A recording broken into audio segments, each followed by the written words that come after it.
औज़ुबिल्लाहि मिनश्शैतानिर्रजीम बिस्मिल्लाहिर्रहमानिर्रहीम। Subject chemistry, chapter 14, biomolecule.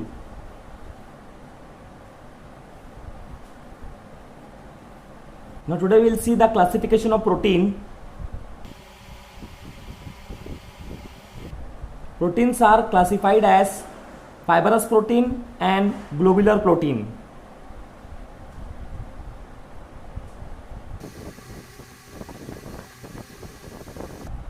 Fibrous protein,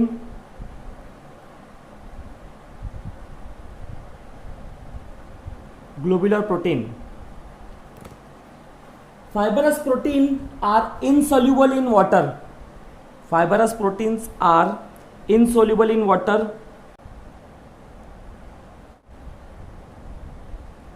Long thread-like structure,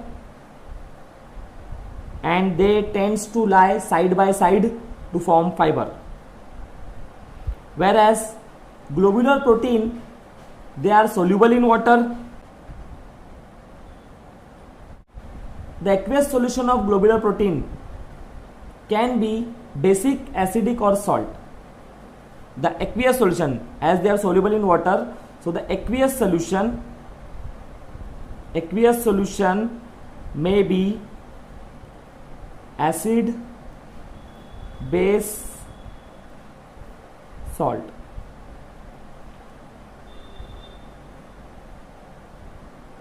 Acids, bases and salt. They are folded to form spherical shape.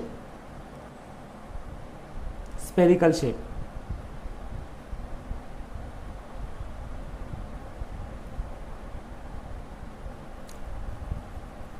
They are folded to form spherical shape. As they are coiled, they are folded, they are coiled, so they form the hydrogen bond within the molecule. They form hydrogen bond within the molecule. That is why the hydrogen bond present in the globular protein is intramolecular hydrogen bonding. Intramolecular hydrogen bonding. Intra means self. So intramolecular hydrogen bonding is present in the globular protein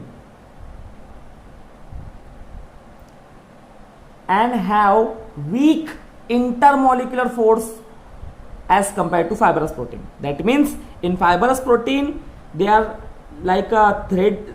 Fibrous protein are like long thread like structure, so therefore they are having an intermolecular hydrogen bonding.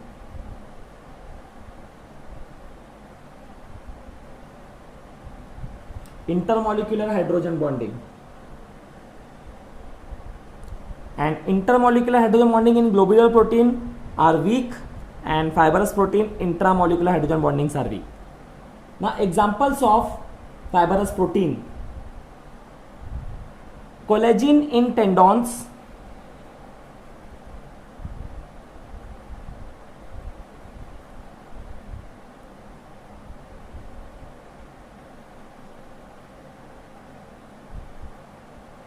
keratin in hair, keratin is a fibrous protein which is present in skin,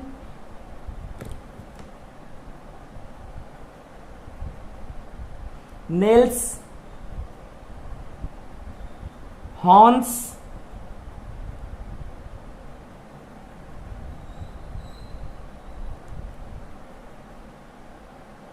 feathers, etc. That means nail contain fibrous protein. That doesn't mean that a student should eat the nails. Another example, in the muscles the protein is present, that is fibrous protein, that is myosin.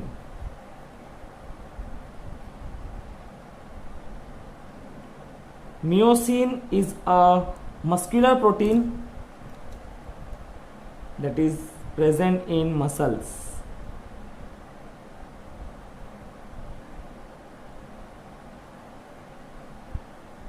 In the silk The protein is present in the silk is said to be as a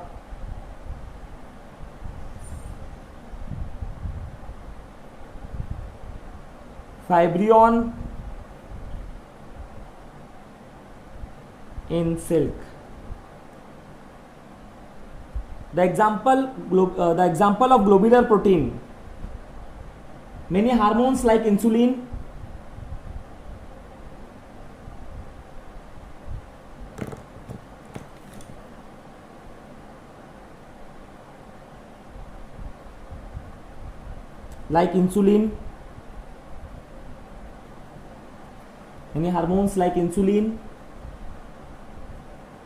from pancreas.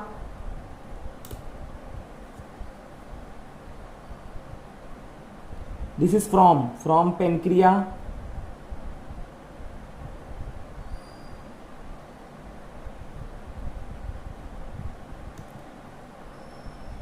The another example of globular protein is thyroglobulin from thyroid gland.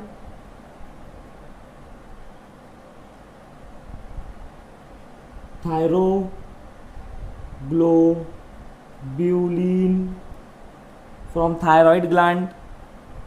The another example is hemoglobin, albumin, etc.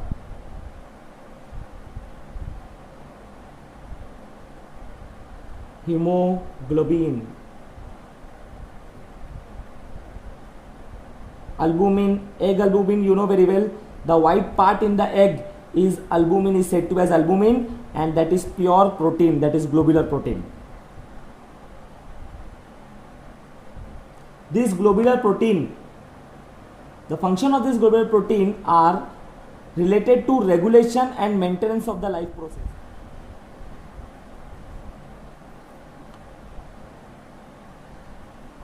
Now the shape of protein, that is structure of protein.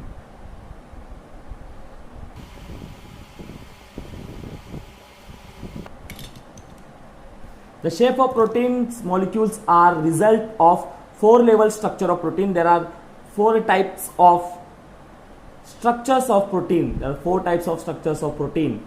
The first one is primary structure. Second one is secondary structure. Third one is tertiary, and fourth one is quaternary. So in our syllabus, as the 25% syllabus has been reduced, so we have to study only primary structure of protein. The primary structure of protein, all protein contains, you know very well, that is peptide linkage as a backbone. So each protein has its own characteristic sequence of the R group which impart the specific properties. So the primary structure of protein refer to the sequence of amino acids held together by peptide bond.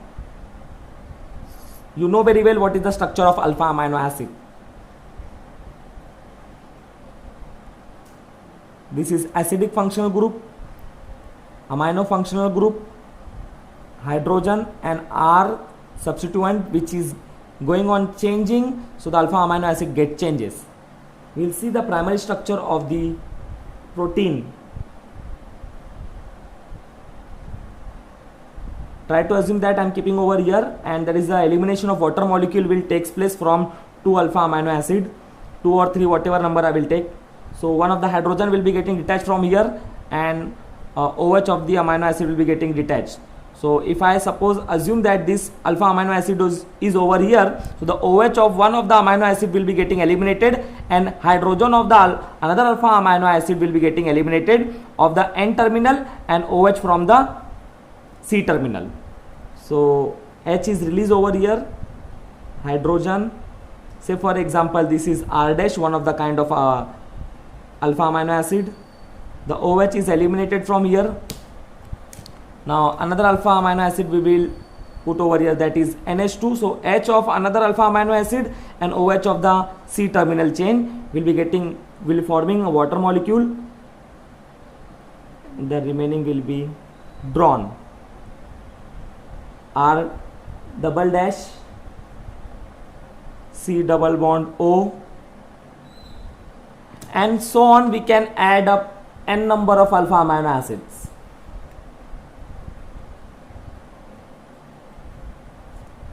Even I can write this hydrogen with the carbon atom, R triple dash, C double bond O, and so on. That means the bond is free. Now this part you know very well, that is this is N terminal and the one part is C terminal. This is C terminal and this is N terminal.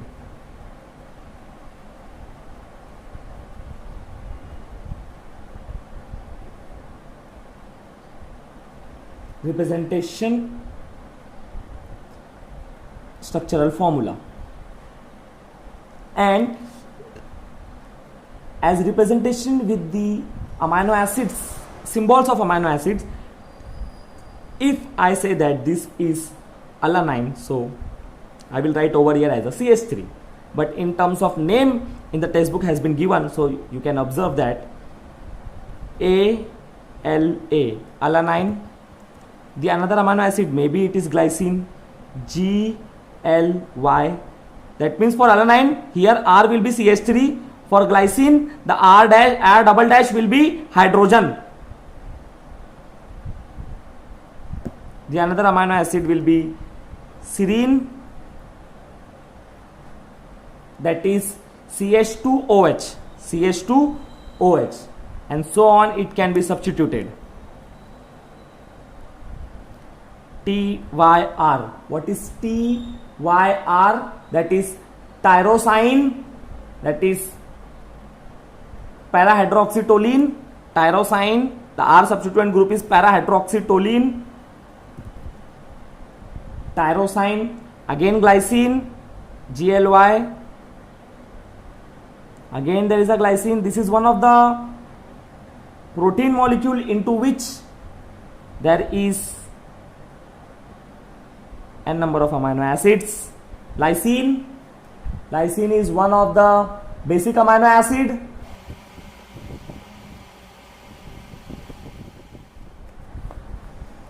Now primary structure of protein is the sequence of constituent alpha amino acid residue linked with the peptide bond. You know very well what is peptide bond. C double bond O NH is the peptide bond. If two amino acid is combined, it is said to be as a dipeptide. Now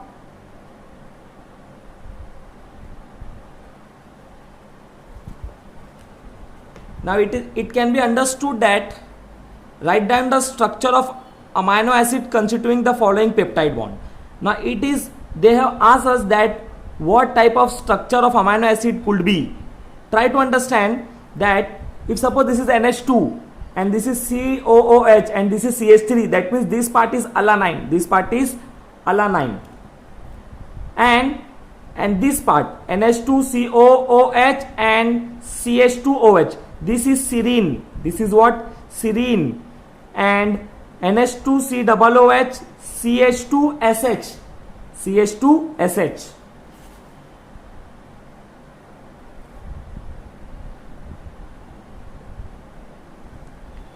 CH2SH is the sulfur amino acid, that is cysteine. So you can break it and you can add, means we can add the water molecule OH to the acidic group and hydrogen to the amino group. OH to the acidic group, H over here, so it becomes alpha amino acid, that is alanine. So this is alanine.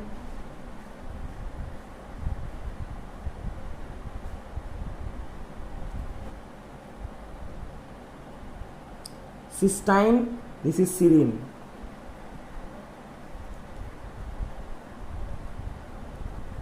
Secondary structure of protein is non-evolution part, that is deleted from our syllabus. This part we don't have to study, secondary structure. This is tertiary structure. This part also we don't have to study, that is beta plating, alpha helical structure, secondary structure. Beta plating is a tertiary structure, and quaternary structure is too much complicated, so we don't have to study. Quaternary structure is too much complicated. This is tertiary structure. Quaternary structure has given over here. See here, this is alpha amino acid, beta plating, that means tertiary structure. This is secondary structure. Now how beta plating is given in the tertiary structure, quaternary structure is too much complicated. So this all three are from non-evaluation part, secondary, tertiary and quaternary. We don't have to study this. Only primary structure of protein we have to study, and that numerical we have seen just now, that we have to study.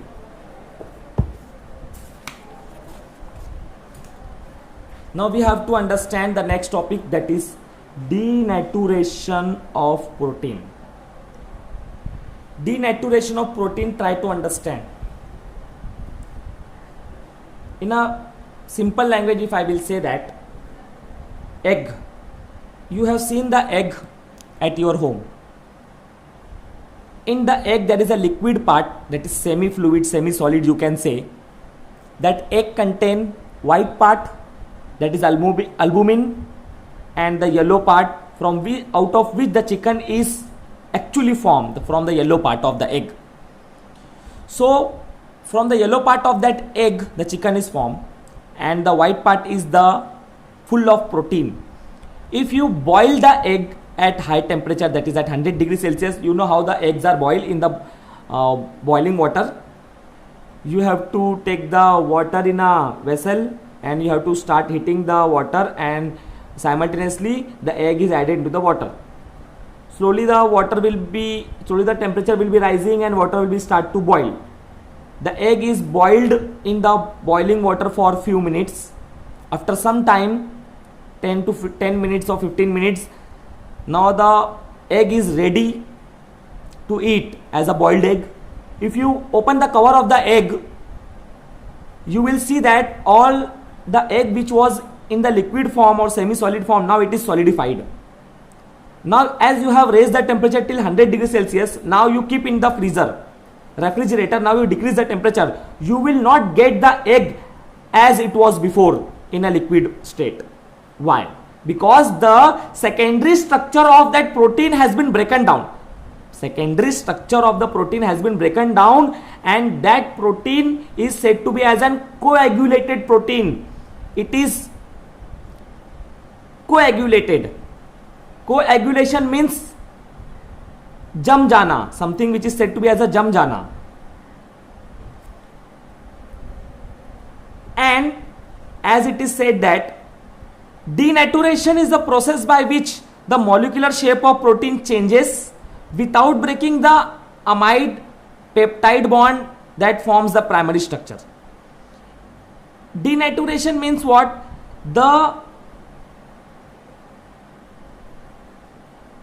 molecular shape of protein changes without the shape of the molecular protein is changes. The shape, that means secondary structure is destroyed. Secondary structure is destroyed. Secondary structure is in the alpha helical form, like the structure of DNA and RNA, helical form. That secondary structure is destroyed. But the peptide bond is not broken down. If the peptide bond is broken down, protein will be getting spoiled. Only the shape of that molecular form, say for example, if there is a globular protein, the globular protein is coiled shape, it will be uncoiled. So coiled become uncoiled, that is said to be as a denaturation, and it will be coagulate. It will be coagulate. Forms a primary structure. That means secondary structure, tertiary structure and quaternary structure of any protein is get changed to the primary one. It gets changed to the primary one is said to be as a denaturation of protein. The another example for denaturation of protein is preparation of curd from the milk. Preparation of curd from the milk is another example of denaturation of protein. Denaturation is, in a simple word, we can say that uncoil the protein and destroy the shape and thus the characteristic biological activity.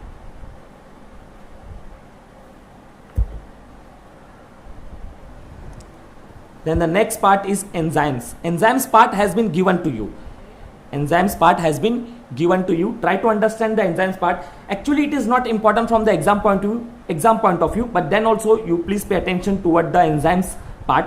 What is this enzymes? Actually, enzymes are one of the protein. Enzymes are one of the protein. Enzymes are the biomolecule. Enzymes are also a biomolecule. Enzymes are very much specific in nature. Enzymes are very much specific in nature.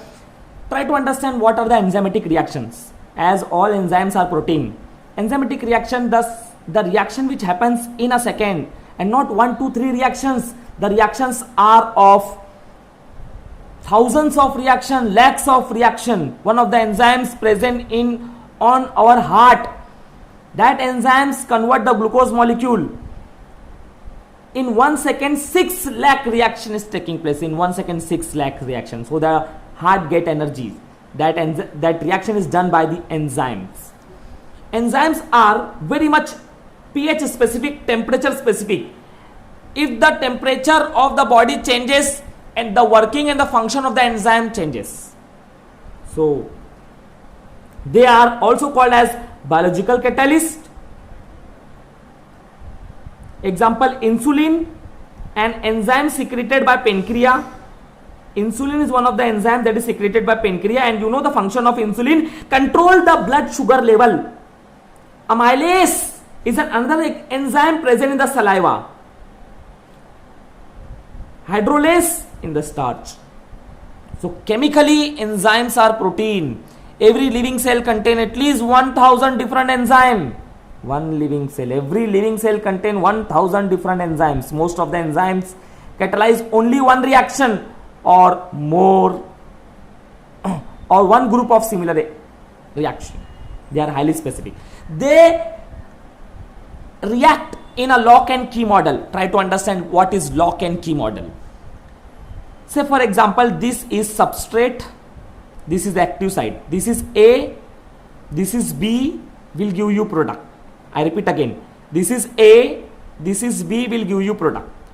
So substrate and enzyme, they combine in such a manner that when the substrate, or in a simple language we can say the reactant, when react with the enzyme in such a manner that the another substrate cannot enter in the enzyme. That means enzymes are specific. If enzyme is reacting with this substrate, this enzyme will not react with another substrate. So they react in a lock and key model. Suppose this is key and it become lock. Now it is fitted inside. Now this is a complex, intermediate complex, where substrate and the enzymes are locked. After some time the reaction will take place and it is eliminated as a product. An enzyme is back. So this is the mechanism of enzymatic action, that is lock and key model. Next time we will see the last part of that chapter, that is nucleic acid. Thank you.